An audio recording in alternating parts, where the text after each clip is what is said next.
Bismillahirrahmanirrahim. Alhamdulillahirabbil alamin. Allahumma shalli ala sayidina Muhammad wa ala ali sayidina Muhammad. Assalamualaikum warahmatullahi wabarakatuh. Halo teman-teman, apa kabar? Mudah-mudahan teman-teman selalu dalam lindungan Allah Subhanahu wa taala. Amin ya rabbal alamin. Alhamdulillah, kali ini aku akan sharing testimoni salawat dari teman kita, tapi sebelumnya jangan lupa subscribe dulu biar aku makin semangat lagi bikin videonya. Dan buat teman-teman yang punya testimoni sholawat, langsung aja kirimkan testimoni kamu ke nomor ini. Dan buat kalian yang punya Instagram, jangan lupa di follow Instagram aku ya, Meliza Anelia. Buat yang mau beli buku ini buku pertama aku, Jangan Pernah Lelah, Ada Nikmat Setiap Sholawat. Insya Allah bisa menambah semangat kita dalam bersholawat. Harganya cuma 55.000, langsung aja ordernya ke admin ya. Bisa juga beli di Gramedia di daerahnya teman-teman. Stoknya ini terbatas, jadi buruan jangan sampai nggak kebagian. Nah teman-teman, langsung aja akan aku bacain testimoninya. Ini dari Mbak N di Bojonegoro. Assalamualaikum Kak Mel, perkenalkan nama saya N. Alhamdulillah, Masya Allah, Barokallah, saya dipertemukan dengan Kak Mel melalui YouTube dan akun TikTok yang Kak Mel punya. Saya adalah salah satu pengikut akun TikTok dan subscriber Kak Mel. Terima kasih Allah. Saya mau cerita Kak Mel. Saya punya hutang ke salah satu koperasi syariah sebesar 500.000 Kak. Dan alhamdulillahnya masih bisa dicicil tiap bulan sebesar 60.000 Kak Mel. Nah, pas besok Kamis itu saya harus bayar cicilan. Sedangkan saya sudah tidak lagi bekerja karena saya resign. Saya baru mengamalkan sholawat Jibril itu baru sehari Kak Mel. Bagaimana Kak Mel? Apa yang harus saya lakukan? Bagi tipsnya Kak Mel, saya butuh banget tips Kak Mel. Nah itu pertama curhat dulu ya teman-teman ya. Di bulan Januari, tanggalnya aku nggak tahu tanggal berapa. Ini lupa ke foto. Kemudian aku udah balas, baca sholawat, benerin sholat, serahin, pasahin, itulah jawaban aku. Siapapun yang nanya jawabannya sama itu ya teman, karena memang cuma itu jawabannya. Lanjut, kemudian dijawab, terima kasih Kak Mel. Akhirnya dibalas juga sama Kak Mel. Nanti insya Allah aku bakalan kirim testimoni sholawat Jibril ke Kak Mel. Terima kasih Kak Mel. Semoga Kak Mel dan keluarga selalu dalam lindungan Allah dan selalu diberikan kesehatan oleh Allah Subhanahu wa taala. Amin amin rabbal alamin. Amin. Masya Allah ya. Kemudian si mbaknya chat lagi, iya Kak Mel, alhamdulillah Kak Mel, aku 3 hari ngamalin sholawat Jibril udah 10.000. Minta doanya agar selalu istiqomah ya Kak Mel. Nah itu tadi curhatan dari Mbak N. Jadi Mbak N ini punya utang 500.000, cicilannya 60.000 per bulan ya. Cuman kebetulan beliau ini di bulan ke-10 berhenti kerja, jadi nggak bisa bayar cicilannya 60.000, walaupun cuma 60.000 tapi bingung dari mana. Kemudian beliau mengamalkan sholawatnya, sholawat Jibril, sholawat ala Muhammad sebanyak 10.000 kali setiap hari, dan itu sudah 3 hari dijalanin. Mbak N janji kalau nanti sudah dapat testimoni, saya udah berhasil gitu ya, udah masalah utang ini selesai, dia akan mengirimkan testimoni. Beliau yakin dan Masya Allah terbukti teman-teman.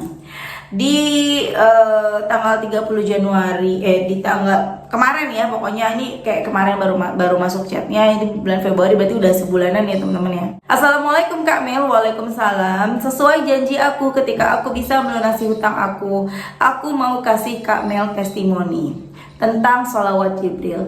Assalamualaikum warahmatullahi wabarakatuh. Saya Mbak N dari Bojonegoro.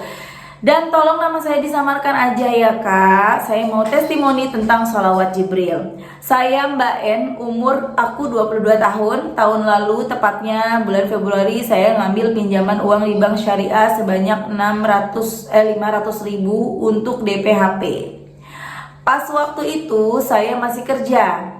Tapi pas waktu bulan 10 saya resign Kak, karena ada satu hal. Nah pas saya resign itu saya bingung mau cari uang kemana lagi untuk bayar cicilan. Di situ saya nangis dan bingung karena posisinya udah nggak kerja lagi. Sedangkan cicilan saya masih 3 bulan lagi. Dan akhirnya aku pasrahin semua ke Allah. Tiap habis sholat berdoa aku cuma satu, ya Allah berilah aku rezeki untuk segera melunasi semua hutangku. Ya hutang HP, ya kan HP-nya nyicil ya teman-teman ya, utang lagi untuk utang uangnya juga yang untuk DP tuh. Makanya teman-teman jangan macam-macam ya. Dan alhamdulillah atas izin Allah utang aku di bank sebesar 500.000 lunas Masya Allah. Alhamdulillah banget aku nggak nyangka Allah begitu baik banget sama aku. Tiap aku mau bayar cicilan ada aja rezeki dari Allah. Dan ini juga berkat channel YouTube dan TikToknya. Allahu Akbar. Teman-teman maaf ya, ini digangguin kucing aku nih. Ocel. Jadi berantakan kan? Nggak aku skip ya, udah biarin ya, nggak aku potong ya. Nih. Dia selalu mengganggu nih. Kamu kenapa sih? Mami taruh kandang ya. Ya. Jangan lari-lari dong. Kenalan dulu, namanya Ocol. Namaku Ocol gitu. Udah diam. Ini jadi kepotong nih. Mami tadi baca sampai mana tuh, lupa kan? Dan ini juga berkat channel YouTube dan TikToknya Kak Meli, Allah memberiku jalan untuk bisa ngamalin sholawat Jibril melalui akunnya Teh Meli. Selain ngamalin sholawat Jibril, aku juga selalu sholat duha 4 rakaat, dan selesai sholat duha aku baca surat Al-Waqiah. Dan alhamdulillah, masya Allah, tabarakallah, Allah menolongku untuk melunasi semua hutangku, Kak Mel. Makasih banyak Kak Mel udah ngasih motivasi untuk aku selalu istiqomah sholawat. Jujur aja Kak Mel, dulu waktu pertama kali nonton YouTube-nya Kak Mel, aku sehari cuma bisa 500 sholawat per hari, dan alhamdulillah sekarang aku bisa istiqomah baca sehari 2000 sholawat. Terima kasih Kak Mel, semoga aku bisa selalu istiqomah baca sholawat ini ya Kak Mel. Sama-sama Mbak. Lanjut. Semoga Kak Mel dan keluarga selalu diberikan kesehatan dan panjang umur. Sekian Kak Mel, wassalamualaikum warahmatullahi wabarakatuh. Pesan buat teman-teman, yuk istiqomah sholawat, semoga Allah mengijabah doa kita semua, amin. Masya Allah ya teman-teman, itu tadi testimoni dari Mbak N di Bojonegoro yang dahsyat banget, utang-utangnya dilunaskan juga, Masya Allah. Sama seperti cerita yang tadi, yang sebelumnya ya, yang Mbak itu utangnya di bank, di sebuah bank itu dilunaskan sebanyak 25 juta. Lagi-lagi tidak ada yang tidak mungkin bagi Allah ya. Dan di sini yang mesti kita ambil poinnya teman-teman, yang pada butuh banget sama HP, butuh banget sama motor, bingung, jangan sampai kredit. Apalagi udah kredit terus DP-nya boleh minjem lagi, riba lagi, udah dosa kredit barang, dosa lagi kredit uang. Tuh. Kadang kan kita mikirnya udah deh butuh banget, nanti kan gaji aku sekian. Aku bahkan punya penghasilan sampingan dapatnya sekian. Misalnya ya teman-teman, misalnya aku total penghasilan aku per bulan dari jualan sampingan, kan biasanya suka pada jualan-jualan nih zaman sekarang orang-orang ya, dropship gitu kan. Aku dari jualan, dari kerjaan sampingan aku sama gaji aku total ini ada 7 juta misalnya. Kebutuhan rumah, bayar ini, bayar itu segala macem, totalnya ada 5 juta. Masih ada sama makan semua ya, masih ada sisa 2 juta. Bisa lah kalau aku kredit motor yang per bulannya 1 juta, yang per bulannya 800, yang ini yang itu, bisa lah, masih ada sisa, masih bisa nabung. Itu kata kita. Tapi ketika kita lakukan, di situ ada riba. Kan udah jelas dilarang riba. Dosa. Udah deh, rezekinya mulai berkurang. Ada aja ya, amit-amit sih, tiba-tiba sakit, tiba-tiba ini itu, sehingga kita jadi enggak, yang tadinya kita pikir bisa bayar cicilan jadi enggak. Ya itu yang aku alamin waktu aku ngambil rumah KPR dulu waktu tahun 2014. Kita merasa bisa, kita merasa mampu, bahkan dengan sombongnya, dengan pedenya kita ngobrol berdua ya, aku sama suamiku, ini mah paling juga nggak nyampe 5 tahun udah lunas, 3 tahun udah lunas nih kita nih gitu. Toh kita di sini kayaknya masih 10 tahun lagi lah, 15 tahun lagi lah paling lama di Samarinda waktu itu. Dan tahunnya kenapa? Di bulan baru 1 tahun cicil udah suami aku berhenti kerja teman-teman. Jadi suami aku pada saat itu kena apa ya, tiba-tiba kena difitnah dan harus berhenti kerja. Tuh macet deh bayarnya.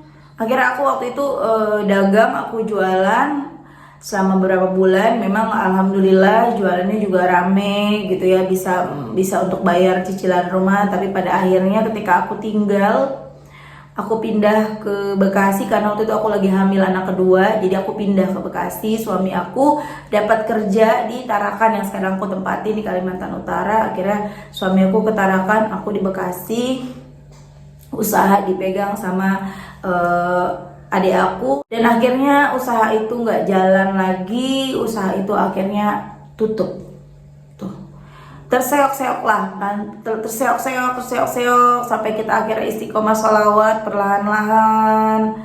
Alhamdulillah. Jadi teman-teman jangan sampai deh udah ketika kita merasa mampu, tapi kalau kita harus kredit harus riba, jangan ya, yakin Allah pasti bantu. Kalau punya kepedean, tingkat kepedeannya begini, nggak apa-apa. Bismillah, insya Allah aku punya. Nanti aku bakal punya motor, aku bakal punya HP, aku bakal punya mobil. Aku mau sholawat aja. Aku mau sholawatan 10.000 sehari 10.000 aja tiap hari 10.000. Itu 2 bulanan dapat teman-teman. 2 bulan beneran kan aku sering mengamati ya dari teman-teman yang pada testimoni. Itu rata-rata 2 bulan, dan bukan mengamati teman-teman juga, mengamati diri aku sendiri. 2 bulanan tuh dapat teman-teman. Yang penting istiqomah, yakin. Dan kemudian yang salah itu kalau gini, nggak apa-apa lah kredit, nanti bayarnya insya Allah lah bisa nanti pakai sholawat. Nah itu yang salah. Oke teman-teman, terima kasih udah nonton. Semoga bermanfaat dan jadi motivasi buat teman-teman. Kita doakan sama-sama semoga Mbak En dimudahkan rezekinya, bisa dapat pekerjaan lagi. Kemudian Mbak En juga bisa segera bertemu dengan jodohnya yang soleh, amin. Doa terus Mbak En, insya Allah nanti jodohnya datang. Yang soleh, minta yang soleh ya. Semuanya yang pada jomblo, kalau berdoa, ya Allah berikanlah hamba jodoh yang soleh, Kalau udah soleh itu kita udah. Dan selain kita minta soleh, kita juga mesti introspeksi diri. Kita juga harus mantesin diri. Jangan cuma kita minta soleh, kita aja nggak jadi soleh. Jadi kalau kita mau dapat yang soleh, kitanya harus soleh. Kalau kita mau dapat yang baik, kitanya harus baik gitu ya. Jangan kita pengen yang baik, kitanya nggak baik, ya nggak bisa gitu loh ya. Oke teman-teman, terima kasih. Assalamualaikum warahmatullahi wabarakatuh.